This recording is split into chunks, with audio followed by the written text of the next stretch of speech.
parfait ce petit spot là pour une pause. Pratique, rapide. Il n'y a pas à dire. Le sandwich, c'est vraiment l'incontournable des balades. Ce qui est génial, c'est qu'il existe 1001 recettes de sandwich et chaque casse-croûte raconte une histoire, un héritage culturel, un héritage culinaire. Et aujourd'hui, il existe même des chefs qui proposent une cuisine gastronomique dans leur restaurant qui cherchent à le revisiter. Mais tiens, d'ailleurs, je connais quelqu'un dans le coin que ça pourrait intéresser. Allô? Ah, salut Louis! Salut Valentine, ça va? Bah très bien. Je suis dans le Périgord, je suis juste à côté de chez toi, figure-toi. Ah ouais, incroyable. Ouais, et je suis en train de me faire une petite pause sandwich. Je me posais une question. Qu'est-ce qu'un jeune chef comme toi pense des sandwichs? Ah bah écoute, tu poses la question à la bonne personne parce que je prends autant de plaisir à faire un bon plat gastronomique qu'un bon sandwich. Bon, écoute, ça tombe bien, parce que regarde, je suis en train de manger un jambon beurre, c'est très bon, hein. Mais j'avoue que j'avais envie d'une chose un petit peu plus originale. Est-ce que tu accepterais de faire un sandwich avec moi? Bah carrément. On trouve un bon fromage et tu viens au restaurant et on fait un sandwich tous les deux. Pas de problème. Je finis mon sandwich et j'arrive. À tout à l'heure. Et ben voilà. En route!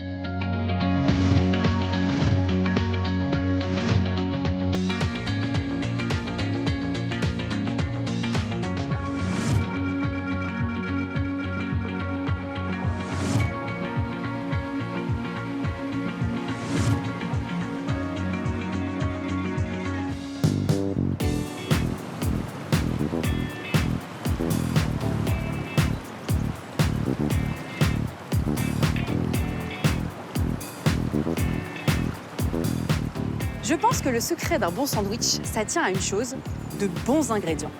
Le pain, la garniture, les sauces, les condiments, tout doit être minutieusement choisi pour un maximum de plaisir en bouche.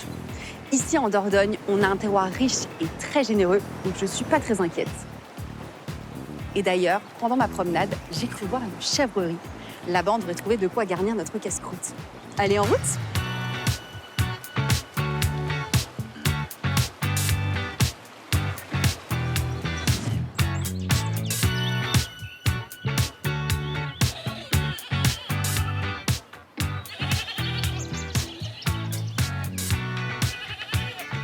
Ben voilà les chèvres. Oh, je suis trop contente, elles ont l'air trop mignonnes. Salut Georgina, Salut Valentine. je peux te rejoindre? Oui, bien sûr, je t'en prie. Et dis-moi, elles ont pas l'air malheureuses celles-là, hein? Ah non, là c'est le bonheur, c'est le printemps, l'herbe est riche, elles sont super contentes de sortir. Alors t'en as combien des chèvres? Il y en a 63, Donc c'est plutôt un petit élevage. c'est plutôt petit, ouais. Et je vois qu'il y en a de plein de couleurs différentes là, non? C'est la même race? Il y a deux races, on va dire, d'origine. Il y a la typée Sanen comme Pantone que voici, qui est plutôt blanche. Ah, elles ont des petits noms. Elles ont toutes des petits noms, ouais. Ça, c'est Orange, qui est une croisée. Ça, c'est Anastasia, c'est aussi une croisée. Et après, l'autre race, on va dire, principale, c'est celles qui sont chamoisées. Donc, Ouais. elles sont brunes avec des raies noires sur le dos. Elles sont tellement rigolotes. Ouais. J'adore. Franchement, Franchement, c'est super affectueux. c'est un des animaux les plus marrants, je trouve.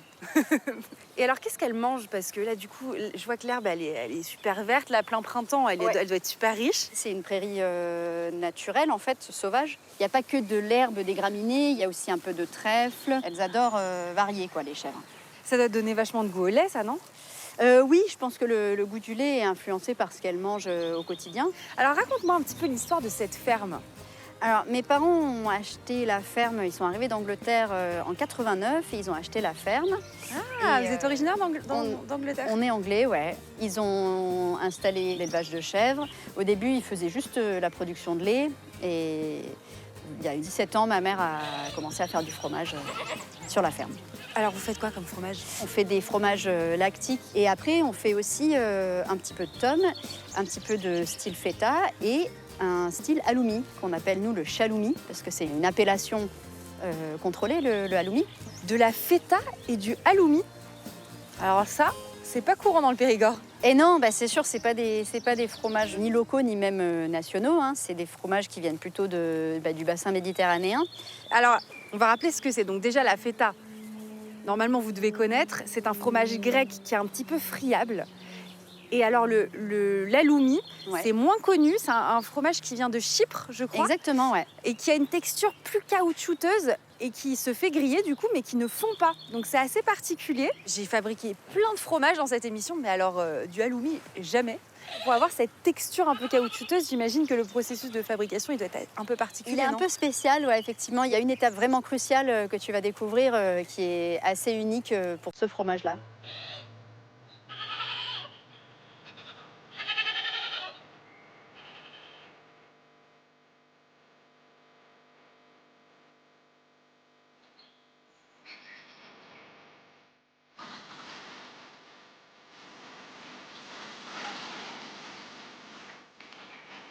Salut Charlotte! Coucou. Je te présente Valentine qui est venue découvrir la fabrication du halloumi avec nous. Bah, je vois que ça moule là. Ouais, Donc t'as déjà avancé quelques étapes toi, non? oui, on a fait la traite ce matin, après on a ramené le lait ici. Tu mets, j'imagine, On met du de la ferment. présure. Ouais, La présure, on rappelle ce que c'est pour nos copains. C'est un enzyme qui est présent naturellement dans l'estomac des petits ruminants. Et en fait, on s'en sert pour faire coaguler le lait. ouais, c'est ça, ça permet que le lait, enfin les Coagule. molécules de lait, ouais, coagulent. Ensuite, qu'est-ce qui se passe? Ensuite, on coupe le cahier. Jusqu'ici, je suis pas trop perdue. Non, ça va, tu gères bien. Il y a un petit temps de repos avant, une petite sieste pour le fromage, et après, Ok. moulage. Ça te dit d'essayer? Bah carrément. Le but, c'est de prendre que le sérum, le petit lait, donc dans le pichet, et tu verses en fait dans la passoire, de façon à retenir s'il y a des petits grains que tu remets dans la cuve. En fait. Je te laisse essayer?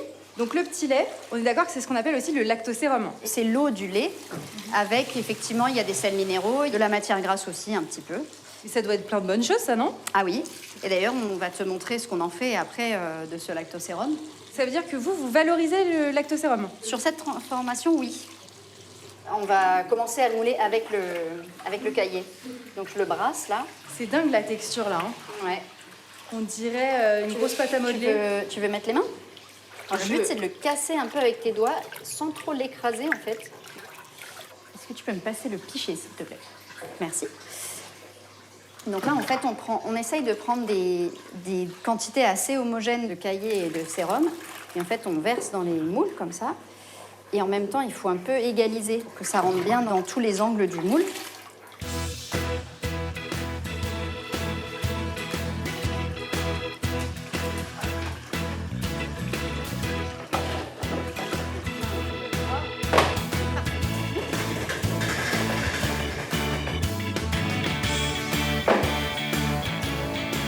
Donc là, je vais juste les mettre en presse pendant 20 minutes. Après, on les retournera et on les remettra en presse pour bien éliminer tout le lactosérum. C'est bien pressé ça, non? Ouais, nickel.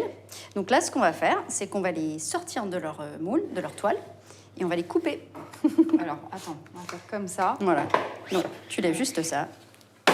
Et voilà. Et après, t'enlèves la toile.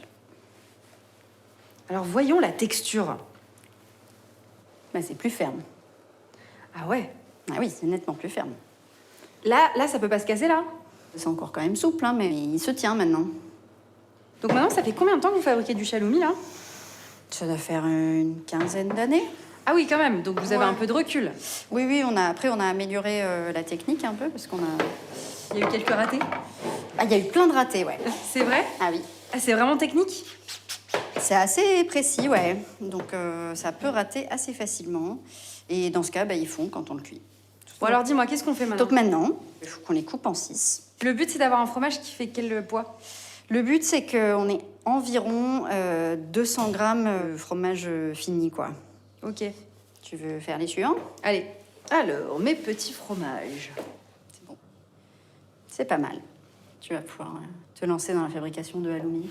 Là, jusqu'ici, on est d'accord que, à part la découpe qui est un peu particulière, il n'y a rien de très original dans la préparation de ce fromage. Non, c'est une forme de tome, quoi.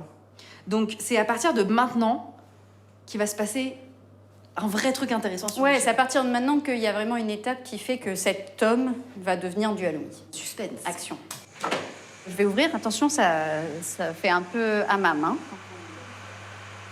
Donc là, c'est le lactosérum, donc très chaud, il est à 90 degrés à peu près. Et donc maintenant, on va mettre les morceaux dedans et on va les faire chauffer jusqu'à ce qu'ils atteignent 76 degrés à cœur. Donc, en fait, toi, tu réutilises le lactosérum pour en faire le bouillon dans lequel tu vas cuire le fromage. Exactement. Voilà, tu Hop, là, c'est la grosse cuillère, voilà. Ça, c'est Merci. une grande cuillère. Ça, c'est une grande cuillère en bois.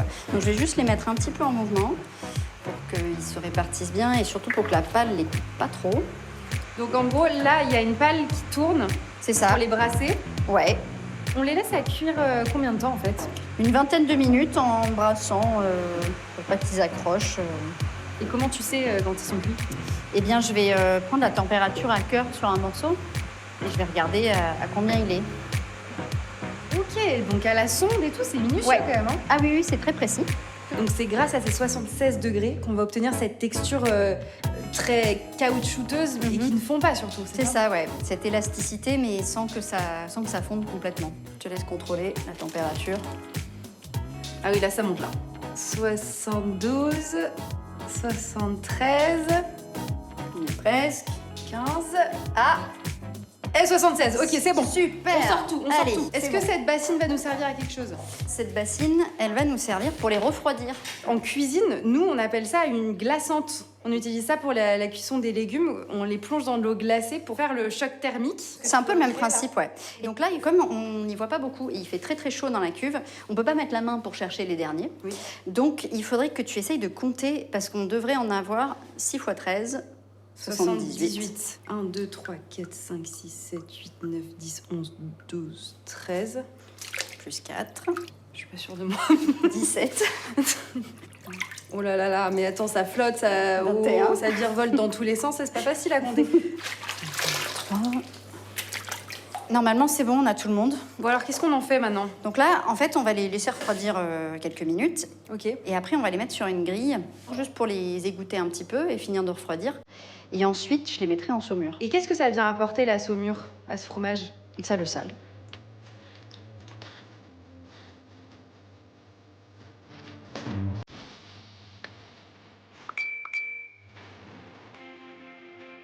Ah bah c'est Louis.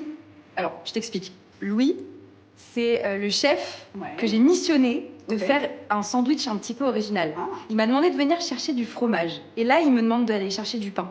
Comme ça, on va pouvoir faire un beau sandwich. Donc en fait, il faut que tu y ailles, c'est ça? Il faut que j'y aille. Ok. Avec un petit peu de chaloumi. Est-ce que tu acceptes de m'en donner? T'en as d'avance ou pas? Ouais, parce que celui-là, du coup, il est pas prêt. Bah non. Donc, je vais t'en donner de la dernière fois.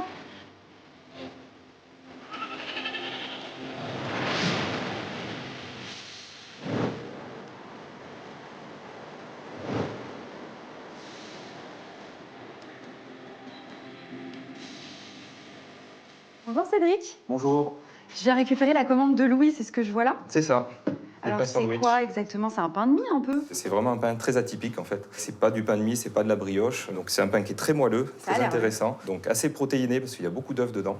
D'accord. Donc on utilise des œufs d'un producteur local en plus. Il est pas mal sucré, ça peut être un petit peu son défaut, mais bon, ça remonte un petit peu le goût aussi. Et pas du tout de beurre. Donc pas de beurre. ceux qui veulent pas manger gras, c'est parfait. Et c'est la recette de Louis? C'est la recette de Louis, ouais, celle qui nous a demandé de retravailler un peu pour qu'on lui fasse un volume. Parce qu'on lui en fait à peu près entre 10 et 20 par semaine. C'est Est-ce l'avantage. qu'on peut donc, voir Ouais. l'intérieur?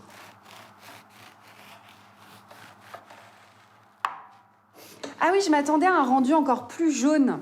Mais non, en fait, ça reste Après, ça vraiment, dépend vraiment des œufs du producteur. Donc- C'est un doudou. Je peux goûter un petit bout quand Ah même? bah, vas-y.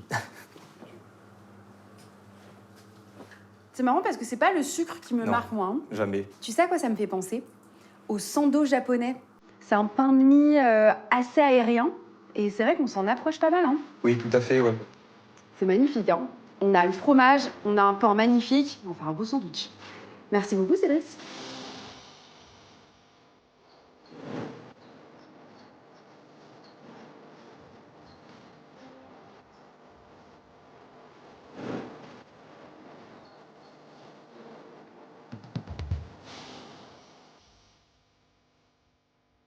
Salut Lou, Salut Valentine. ça va? Bah ouais, toi. Regarde ce que je t'ai trouvé. Qu'est-ce que c'est que ça? Ça s'appelle le chaloumi. Ok. Et en fait, c'est le même principe que le halloumi. Je sais pas si tu vois ce que c'est. Ouais, c'est un je vois fromage très bien. chypriote, Ouais. sauf que c'est fabriqué juste à côté. Et celui-là, il est 100% à base de lait de chèvre. Super Normalement, c'est un intéressant. mix entre du lait de chèvre Normalement, et du c'est lait de moitié-moitié, brebis. ouais. C'est du coup un fromage à griller. Alors, est-ce que ça t'inspire? Bah carrément. Ça me fait penser un peu à de la feta aussi dans la forme, dans la texture. Feta, chèvre, betterave, ça marche très bien. J'ai des betteraves, on peut essayer d'en faire un ketchup de betterave, un peu acidifié. Du coup, le chaloumi grillé, un peu de noix, on va faire les chauvins parce qu'on est dans le Périgord. Quelques feuilles de salade. Ça ressemblerait à quoi du coup? Tu veux que je te le dessine? Regarde. Du coup, on aura donc la belle tranche de pain. Ça va être bien toasté, avec un peu de beurre. Histoire de donner un peu de gourmandise. Il est bon hein, d'ailleurs, j'ai goûté. Du coup, le pain, lui, il va être tartiné avec un peu de ketchup de betterave. Ça va apporter un peu de sucre. Ouais, carrément, bien acidifié avec un peu de vinaigre balsamique dedans. Ensuite, on va y mettre quelques petits morceaux de noix. Ça, c'est pour la touche un peu gourmande. Ouais, un peu que ça croque. Et la touche Périgord aussi. Ensuite, on aura du coup le chaloumi bien grillé. Donc là, on va apporter une petite coloration, une petite réaction de bagarre pour que ça croustille un petit peu. Ouais, c'est ça. Et pareil, on va essayer sur la plancha de le déglacer avec un peu de vinaigre, histoire de lui faire une petite sauce un peu crispy et que ce soit bien acidifié. On va y mettre quelques feuilles de salade, Ouais. une petite ciboulette ciselée dessus. Ça va être sympa. Réveiller un peu les papilles. Exactement.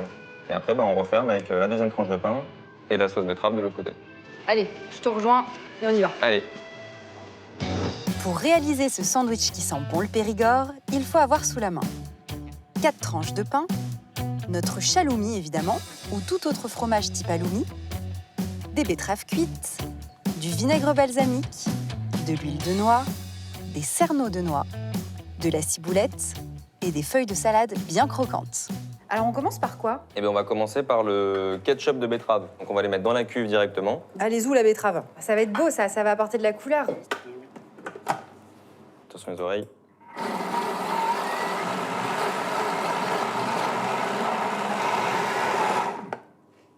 Donc là, on a la première phase. On a juste lissé les betteraves.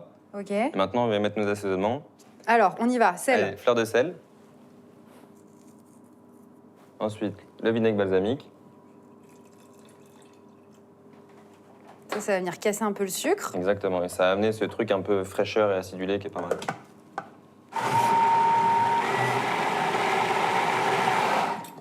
Là, on va voir ce que ça donne déjà nos premiers assaisonnements. Ah ouais, il est devenu encore plus lisse. La couleur est magnifique. Hein. Alors voyons. Ah, j'y suis allée sur le sel. Hein. Ouais. Faut casser encore avec un peu de vinaigre, je pense. Ouais, C'est sympa parce que ce côté vinaigré, ça rappelle vraiment le ketchup. C'est la sauce incontournable du sandwich. complètement. Donc en fait, t'es dans le mille. C'est là. vraiment le Magnifique. côté street food ketchup, mais là, c'est revisité avec les betteraves. Et donc là, on monte à l'huile de noix, c'est ça? C'est ça.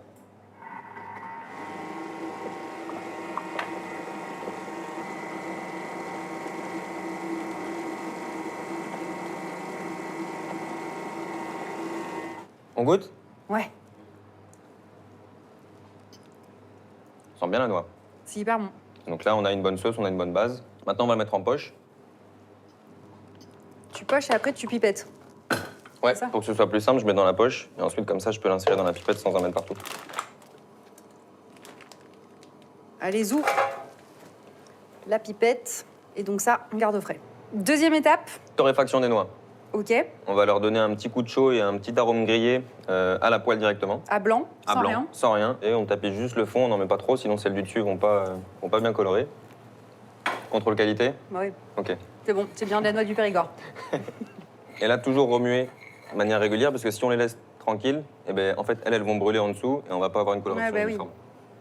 Et surtout, ce qui est important dans une torréfaction, c'est de ne pas les pousser trop, Exactement. parce que sinon tu bascules sur l'amertume, c'est pas agréable. C'est ça. C'est quoi pour toi le secret pour faire un bon sandwich? Ce qui est intelligent de faire dans un sandwich, c'est d'avoir quelque chose de complet, d'équilibré. Donc, comme un plat, en fait, avoir une protéine ou un élément principal, là en l'occurrence le chaloumi, avoir une sauce, un accompagnement, une garniture. Donc vraiment que le sandwich soit en fait un repas complet en une bouchée, quoi. Il faut travailler sur les textures, avoir du fondant, du croquant, Ouais, du ouais, bon. moelleux, du croustillant. Moi, ce que j'aime bien dans les sandwichs, c'est avoir des différences de température. Avoir un pain toasté un peu chaud, avoir une sauce froide, avoir l'élément principal qui, lui, est grillé ou confit, et jouer sur et les textures, comme tu dis, qui est hyper intéressant, et sur les températures. Alors voyons, l'odeur.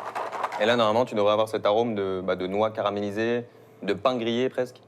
C'est typique de l'huile de noix du Périgord, c'est cet arôme de pain grillé. Il y a un côté tellement régressif. Là, je suis heureuse. Bon alors, ces noix, on On les met de côté. Ouais. On va se ciseler la ciboulette, comme ça c'est fait. Montre-nous comment on cisèle de la ciboulette comme un chef. Ciboulette ciselée, la technique, c'est qu'on la garde attachée. Et avec un couteau qui coupe bien, Et on les vient la doigts caresser. en crabe. Les doigts en crabe, sinon le doigt, quand il y passe, on le sent bien. Ça, c'est bien, ça va apporter un petit peu de fraîcheur. Ouais, ça va apporter de la fraîcheur. Et ce que j'aime bien dans la ciboulette, c'est ce côté un peu oignon, aillacé. Ouais. Ça va nous suffire.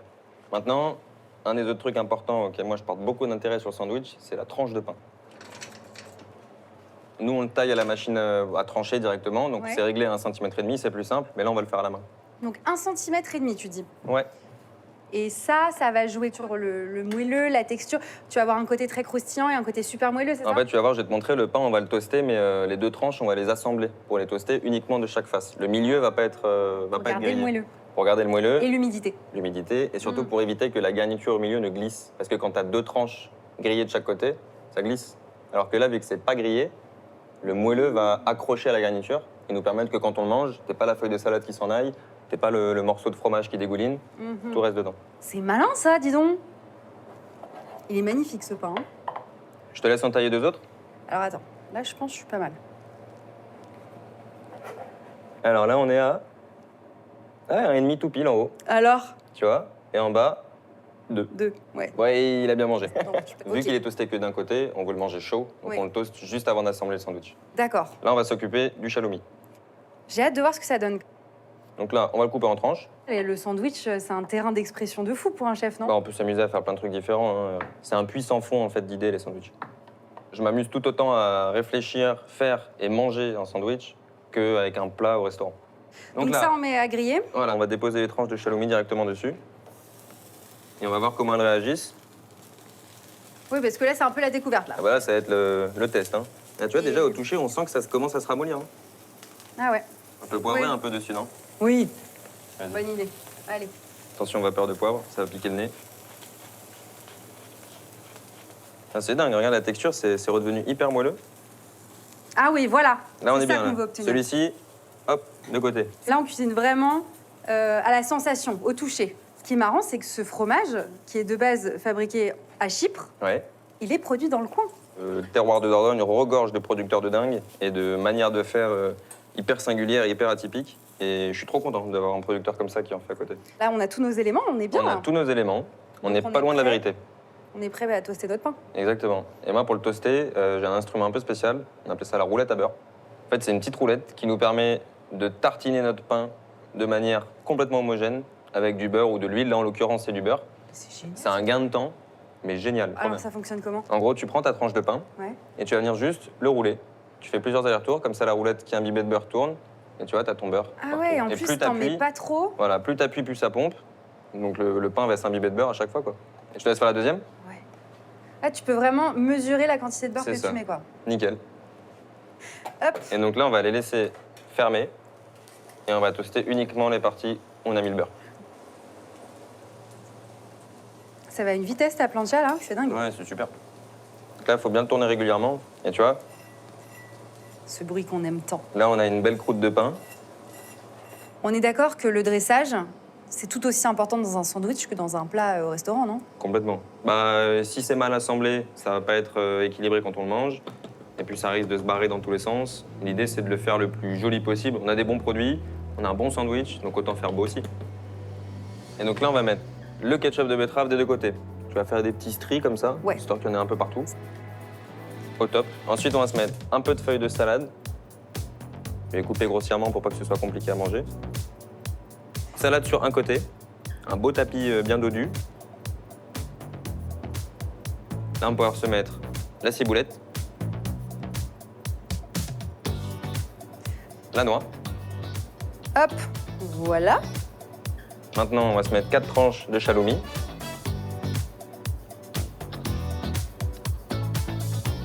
Là, on va refermer.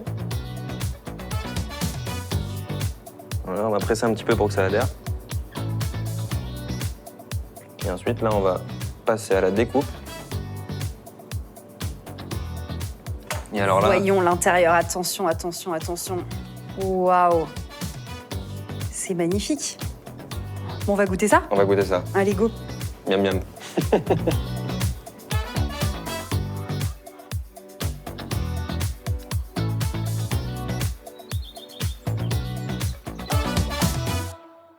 Bon, alors, on goûte cette merveille. Allez. Déjà, la couleur, ça donne envie. Hein. C'est trop beau.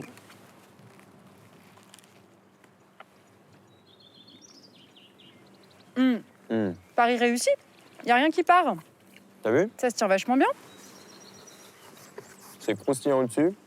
Et dedans, ça reste hyper moelleux. Ah, mais c'est délicieux. T'as un fort goût de chèvre hein, quand même, on sent bien le... On le sent, hein. Ouais, Ouais. il est là. Hein. Et bien grillé avec Ouais, une super texture. Franchement, le shaloumi, c'est top parce que t'as vraiment l'impression d'avoir un steak, quoi. Complètement. T'as la texture d'une viande, presque d'un filet de poulet un peu. Ouais, c'est ça. Je suis très content de ce sandwich.